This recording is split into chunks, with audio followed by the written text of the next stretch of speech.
Sejam todos bem-vindos ao meu canal, sou o professor Bruno Mendes. Estarei com vocês aqui hoje abordando a Lei Federal número 9.455 de 1997, a Lei de Tortura, ou Lei Antitortura, como alguns preferem chamá-la, tá? É uma lei que está prevista também no edital da prova objetiva do DEPEN, a ser realizada agora na semana que vem, no final do mês de fevereiro, beleza? Então, daremos aí um foco maior, falaremos aí uns aspectos importantes da lei, tá? Principalmente com um foco direcionado aí para o sistema penitenciário, né? Assim como os demais vídeos que eu apresento aqui para vocês no meu canal no YouTube, beleza? Pessoal, tortura. A prática da tortura, além de constituir um crime gravíssimo em nosso ordenamento jurídico, constitui também uma séria afronta a direitos humanos, tá? Ou seja, a acordos ou tratados internacionais que versem sobre direitos humanos, dos quais o Brasil é signatário, bem como ofende de forma grave o princípio constitucional da dignidade humana, beleza? Então, quando falamos aí de tortura, já sabemos de cara estarmos diante de um crime extremamente grave e que por isso o legislador ele conferiu uma pena mais severa para quem pratica a tortura, tá? Assim como os demais crimes equiparados a hediondos e os crimes hediondos previstos na lei 8.072 de 1990, beleza? Então, seguindo, tortura é crime equiparado a hediondo. Não é correto afirmarmos aqui que a tortura é um crime hediondo, tá? Mas sim equiparado a hediondo. E por que isso? Porque o próprio artigo 5º, inciso 43 da Constituição Federal de 1988, assim define a tortura. Tá? A tortura, o tráfico ilícito de entorpecentes e drogas afins e o terrorismo são considerados crimes equiparados a hediondos, bem como são considerados hediondos aqueles crimes previstos lá na Lei 8.072 de 1990, tá? Então é importante já fazermos de cara essa separação ao falarmos de tortura, tráfico ilícito de drogas ou entorpecentes e crime de terrorismo em relação aos crimes hediondos, tá? É claro que se trata também de uma lei penal especial, a lei que define os crimes de tortura, 9.455 de 97, bem como a lei 8.072 de 1990, que trata dos crimes considerados hediondos, beleza? Então, todas são leis aí especiais, tá?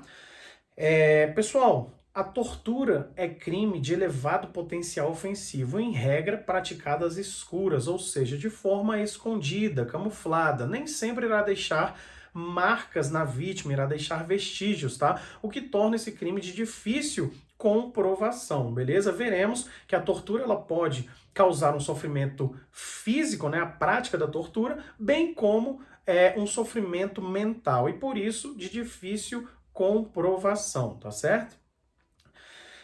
O artigo 5º, inciso 43 da Constituição Federal diz: a lei considerará crimes inafiançáveis e insuscetíveis de graça ou anistia a prática da tortura, o tráfico ilícito de entorpecentes e drogas afins, o terrorismo e os definidos como crimes hediondos, por eles respondendo os mandantes, os executores e os que, podendo evitá-los, se omitirem. Pessoal, crimes inafiançáveis, como o próprio nome já sugere, são aqueles crimes que não são passíveis de fiança. Não se pode arbitrar fiança diante destes crimes, tá certo?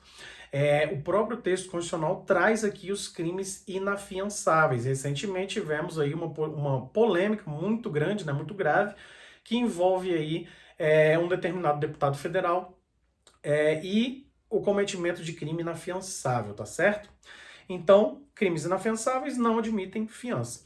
A graça, tá? Há uma vedação também em relação à graça e à anistia. A graça é concedida pelo presidente da República, já a anistia pelo Congresso Nacional, beleza? E a lei, né, o texto constitucional traz essa separação de crimes equiparados a hediondos e os crimes definidos como hediondos lá na Lei 8.072 de 1990, beleza? Então, seguindo aqui, nós temos no artigo 1º já da Lei 9.455 de 97, que define os crimes de tortura, tá? Que constitui tortura, constitui crime de tortura. Inciso 1, constranger alguém com emprego de violência ou grave ameaça, causando-lhe sofrimento físico ou mental. Olha aí as figuras, né? Do constrangimento, do emprego de violência ou grave ameaça e o sofrimento físico ou mental, né? Como eu falei, nem sempre vai ser físico, nem sempre vai deixar vestígios na vítima, tá?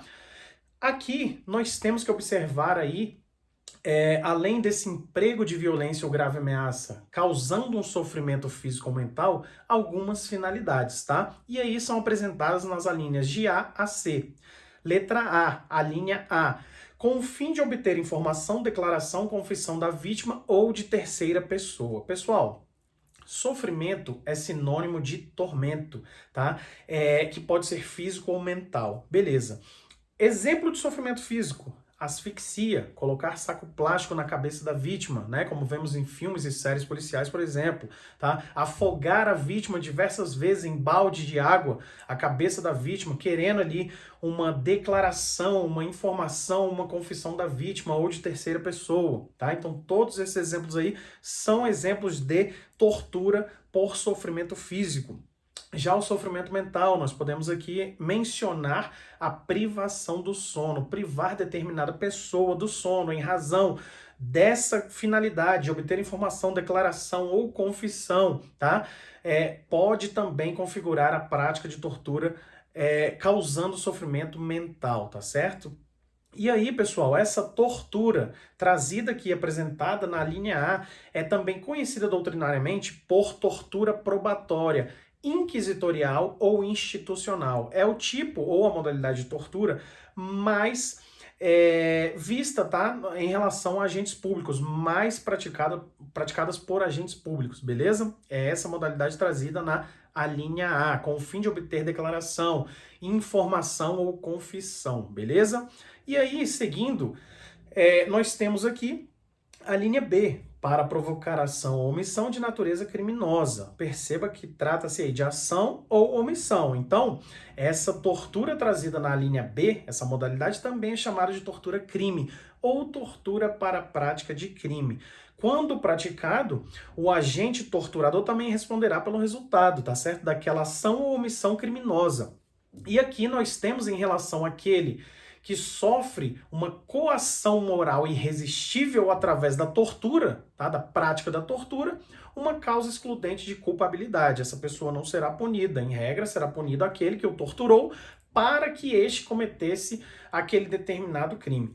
Quando estivermos diante de crime, haverá a configuração dessa modalidade de tortura. Caso essa prática da tortura seja destinada a uma contravenção penal, a uma prática de contravenção penal, não estaremos diante dessa modalidade de tortura aqui prevista na linha B, beleza? Somente para crime, tortura crime ou tortura para a prática de crime.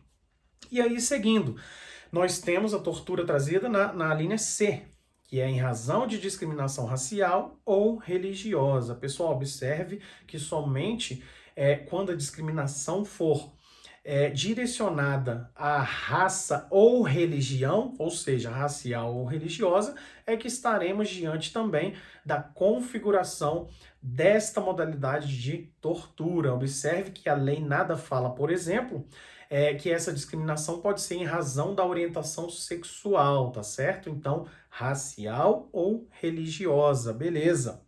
Também conhecida como tortura racismo ou tortura preconceituosa ou discriminatória, tá certo? Em razão da raça ou religião. E aí, quando não estivermos diante desta modalidade de discriminação racial ou religiosa, não haverá a prática da tortura prevista no artigo 1º, inciso 1 da Lei 9.455 de 97, tá certo? E aí, seguindo, nós temos o inciso 2, que diz: submeter alguém, sob sua guarda, poder ou autoridade, com emprego de violência ou grave ameaça, a intenso sofrimento físico ou mental, por intermédio da prática de ato não previsto em lei ou não resultante de medida legal.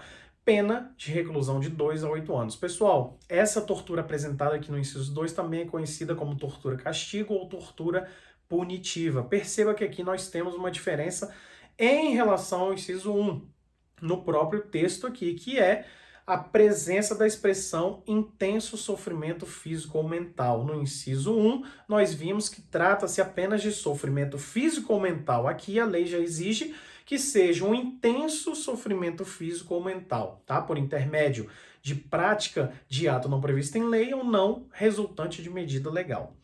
E aí, essa tortura, ela é praticada como uma forma de castigo pessoal ou como medida preventiva, tá? E por isso é bastante confundida com o crime descrito lá no artigo 136 do Código Penal, que trata, né, do crime de maus tratos, tá certo? Mas aí nós devemos observarmos a finalidade específica, o fim especial de agir do agente, tá? Aqui no caso da tortura, é um intenso sofrimento físico ou mental por intermédio de práticas ilegais, ou seja, não previstas em lei ou não resultantes de medida legal, tá? E aí, pessoal, todas as modalidades de tortura, tá? Elas recebem, né, um tratamento com pena de reclusão de 2 a 8 anos, tá? É importante a gente saber isso.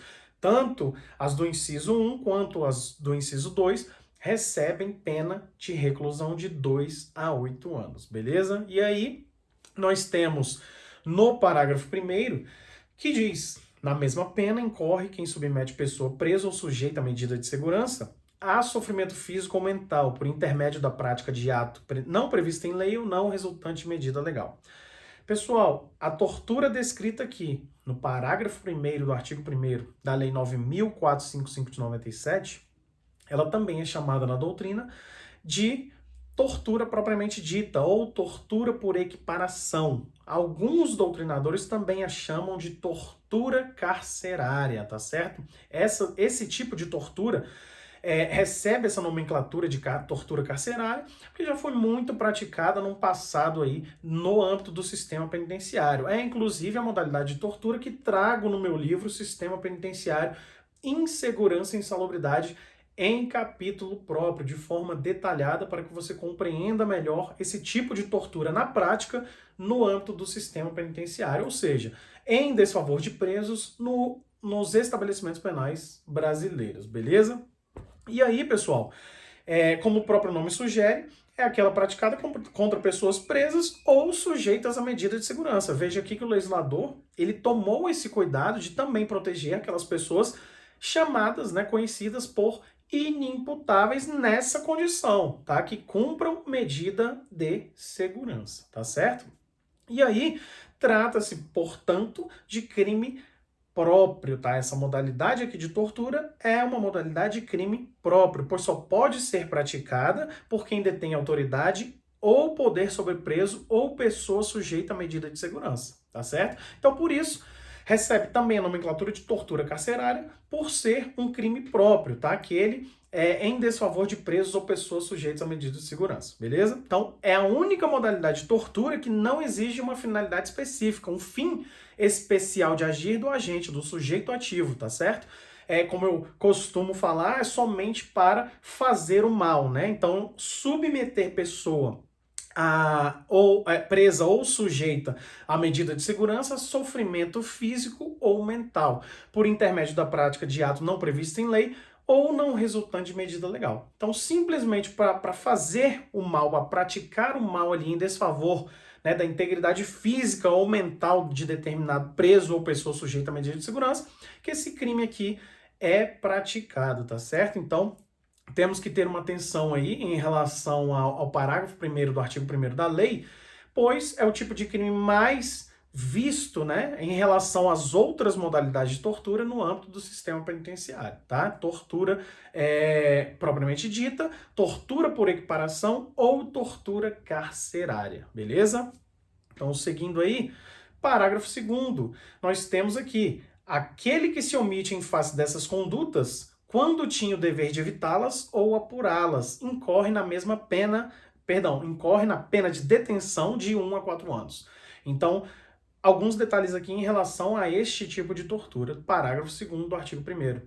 É também chamada de tortura omissiva ou omissão na tortura. Esse tipo de tortura, ou esta modalidade de tortura, não é considerada um crime equiparado a hediondo, tá certo? Não é.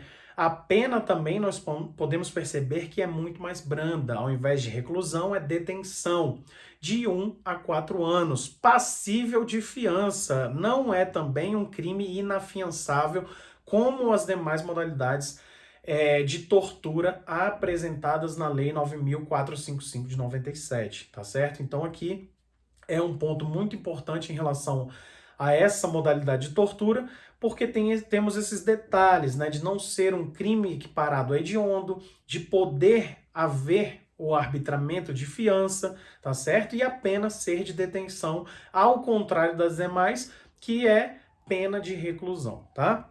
E aí, pessoal, essa tortura, claro, é praticada por omissão e não por ação, tá? É a situação na qual, por exemplo, um policial vê outros colegas policiais torturando determinada vítima e nada faz, podendo evitá-la, tá? Isso aí, exemplificando aqui na prática, foi o que aconteceu com alguns policiais que estavam envolvidos na ocorrência lá no caso Amarildo, ocorrido lá no estado do Rio de Janeiro, né, que foi torturado e morto por policiais militares, e alguns desses policiais que estavam no momento lá da prática da tortura, eles ficou comprovado, né, que eles poderiam evitar e não fizeram nada para evitar que aquele crime ocorresse. E, portanto, foram condenados, né, estão sendo aí processados, foram condenados pela prática da tortura prevista no parágrafo 2º do artigo 1º da lei, tá? Tortura na forma omissa, beleza? Seguindo aí, nós temos o parágrafo 3º. Se resulta lesão corporal de natureza grave ou gravíssima, a pena é de reclusão de 4 a 10 anos. Se resulta em morte, a reclusão é de 8 a 16. Então perceba aqui, pessoal, que nós estamos diante da figura da tortura qualificada. Qualificada pelo resultado. Lesão corporal de natureza grave ou gravíssima ou morte, beleza? E aí as penas, claro, são mais elevadas, são mais severas, tá? Quando a tortura for aí qualificada. E aí, pessoal, nós temos que observar o seguinte: o artigo 129 do Código Penal traz as lesões corporais de natureza grave, tanto aquelas do parágrafo 1º quanto as do 2º. Porém, doutrinariamente, há essa divisão de graves e gravíssimas, tá certo? Para o Código Penal, todas são graves. Porém, doutrinariamente falando, o parágrafo 2º elenca lá, tá, as lesões corporais de natureza gravíssima. Perceba que o Código Penal, no artigo 129, não faz menção à expressão gravíssimas, tá certo? Apenas graves. Mas, por uma questão doutrinária, tá, as descritas no parágrafo 2º do artigo 129 do Código Penal são consideradas lesões corporais de natureza gravíssima, beleza? E aí, outro detalhe, quando essa prática da tortura resulta em morte, ou seja, há uma tortura qualificada pelo resultado morte, nós temos um crime pré-ter doloso. O dolo inicial do agente era de torturar a vítima e não de matá-la. Então, temos aí a presença do dolo no crime antecedente, qual seja a tortura, e culpa no crime consequente, a morte. Tá? Então trata-se aí de um crime pré-ter doloso e que a lei trata de forma mais severa, beleza? Seguindo aí, causas de aumento de pena, pessoal, parágrafo 4º do artigo 1º da Lei 9.455 de 97. Diz, aumenta-se a pena de 1/6 a 1/3, inciso 1. Se o crime é cometido por agente público, pessoal, agente público aqui em sentido amplo, qualquer pessoa que exerça cargo, emprego ou função na administração pública, direta ou indireta, beleza? Então, quando for cometido por agente público, a pena é majorada, a pena é elevada, aumentada, beleza? Inciso 2. Se o crime é cometido contra criança, gestante, portador de deficiência, né, os PCDs, adolescente ou maior de 60 anos, tá certo? Idoso, pessoa com idade igual ou superior a 60 anos. O crime também tem sua pena majorada. A pena que é de reclusão de 2 a 8 vai ser majorada quando em desfavor dessas pessoas aqui, tá certo? Inciso 3. Se o crime é cometido mediante sequestro. Perceba que aqui o agente sequestra a vítima para torturá-la, tá? Ele sequestra com o fim de torturá-la. Por isso o aumento de pena na tortura, beleza? O dolo do agente é de torturar e não somente de sequestrar a vítima. O sequestro é um crime meio para a obtenção do resultado, da finalidade específica de agir daquele determinado agente, que é a tortura, torturar a vítima, tá? Então ele sequestra para praticar a tortura. E aí também temos uma causa de aumento de pena de 1/6 a 1/3, beleza? Então a pena que é de reclusão, né, para os crimes de tortura do inciso 2, ela vai, né, ser majorada de 1/6 a 1/3, tá? Caso a tortura seja praticada nessas condições, contra estes sujeitos passivos, né, ou praticada pelo sujeito ativo do agente público, ou em razão de ser realizada mediante sequestro, tá? Então, são causas de aumento. Agora, pessoal, um detalhe muito importante, tá? Em relação a essa lei aqui, principalmente a nível de prova. Perda automática do cargo. Talvez aqui o ponto mais importante em relação a provas objetivas, discursivas para as carreiras policiais. Parágrafo 5º diz: a condenação acarretará a perda do cargo, função ou emprego público e a interdição para seu exercício pelo dobro do prazo da pena aplicada. Pessoal, aqui nós temos, tá, uma perda automática do cargo. O que significa isso?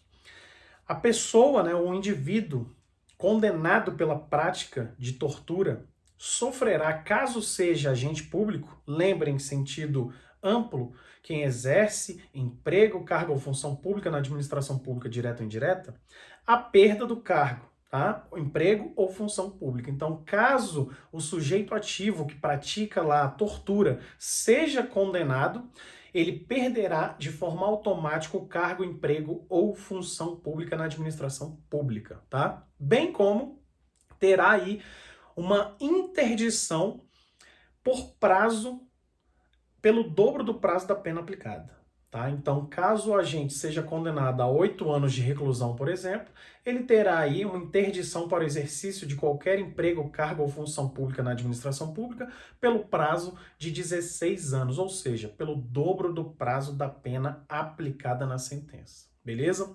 E se dá de forma automática, simplesmente pelo fato de não haver a necessidade por parte do juiz que ele mencione a perda do cargo na sentença, pois o próprio tipo aqui penal, né, a própria lei que define os crimes de tortura, já traz essa previsão, tá certo? Então não há necessidade que o juiz ali, diante da condenação, mencione a perda do cargo, porque ela é uma perda automática, tá? E em nosso ordenamento jurídico nós temos aí 2 crimes que levam, né, que podem acarretar na perda do cargo, emprego ou função pública, caso o sujeito ativo, né, o criminoso, seja agente público, que é os crimes, né, de tortura, previstos na Lei 9.455 de 97, e também o crime de organização criminosa, previsto na Lei 12.850 de 2013, beleza? Então esses 2 crimes são os crimes que podem acarretar na perda automática do cargo, emprego ou função pública, caso o criminoso, sujeito ativo, seja agente público, beleza? Muito importante essa observação em relação à perda automática do cargo. Nós temos outras hipóteses de perda do cargo para o agente público, tá? Porém, nessas 2 leis que mencionei agora, a perda se dá de forma automática. É efeito da condenação, beleza? E aí, pessoal, regime inicial de cumprimento de pena. Já foi um assunto muito polêmico, tá? O regime inicial de cumprimento de pena, em regra, tá? Quem definirá irá ser o juiz, o magistrado que determinar a pena na sentença, tá? Ele é quem definirá o regime inicial de cumprimento de pena. Porém, no texto da Lei 9.455 de 97, tá?